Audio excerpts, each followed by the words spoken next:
kızla karata fikir uyanı din ahlileri arasında.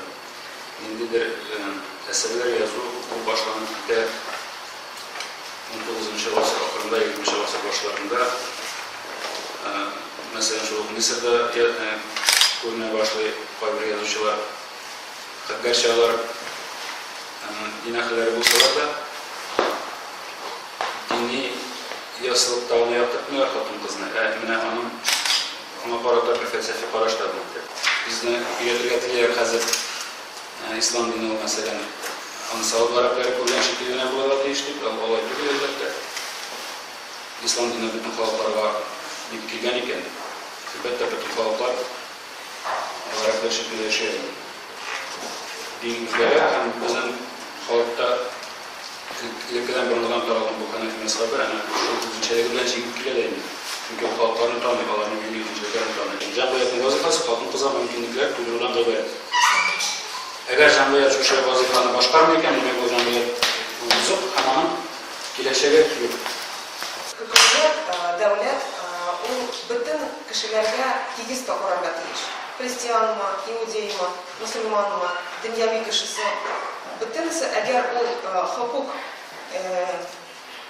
hukukunu bozmayı, cinayet işlemeyi, o kabul edilirge tiyiş cemiyet yanından. Cemiyet mesela kayber salafilerini kabul etmiyor. Çünkü eğitimde bizim tradisyon İslam var, ama salafiler bizim aradan değil, biz alarga usiş bilmiyoruz. Şu şekilde müftiyatta devlet de şundaki kişilerden nişiktir umay koran. O Müslüman olmasın da nişiktir nedir yartılaş böyle. Siz bizim şimdi Müslümanlar değil, ama biz tradisyon Müslüman dürüst Müslümanlar. Benim ulaşımda eğer şu salafi Müslüman kurallı tutup kişilerle oturmaydı, uzun mesleğine gidip tatu karşı kişilerden yaşayan, Allah da belki Allah da dürüstler. Kim bilgen? Allah ne bilir? Ne şu şey mesela benim şey var. O hatun kızına elbette bir yakın kelmiyor ama salafilerinin kadınları da var.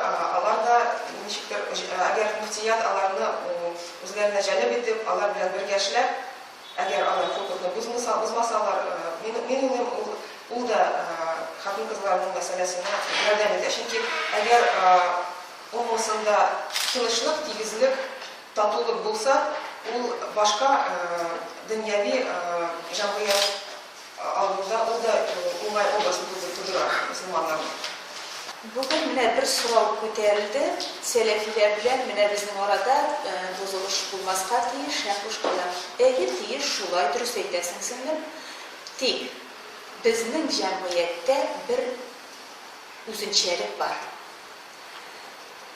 Ebu Hanife mezhebi öğretti. Kişi La ilahe illallah Muhammed Resulullah kelimesini aytgan ekan, o indi Müslüman. Kur'an'da da şulay deyilgan. Peygamberimizning sünnetini öğrensek, ana turmuşluğunu öğrensek, kelip kirgan kişi şu sözünü aytgan ekan, sen Müslüman deyip çağırıp jibergan Peygamberimiz. Emine başka yaktan kelganlar, şulu selefiler deb aytdingiz, Allah Taala g'amalin qilmaykan, ol İslamdan chiqadi. Biz öğretimiz g'amalin qilmaykan uzur gunohli deb.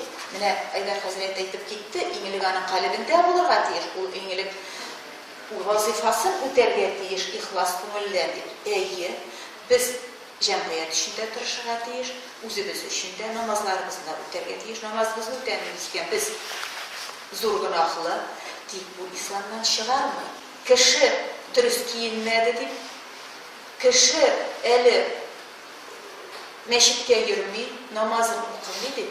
Biz ama İslam'dan çıkara olmayız. Bizim Müslüman kadın kızları ilimli bulurga deyir. Fakat ilimlikine bizni komfortlu ide. Turuşuk cemaat ilimli olur. Bir taraflıktan hem dinsizlikten, bir taraflıktan, vayımsızlıktan bizge çıkarga kelir. Bu tatarının üç niyet.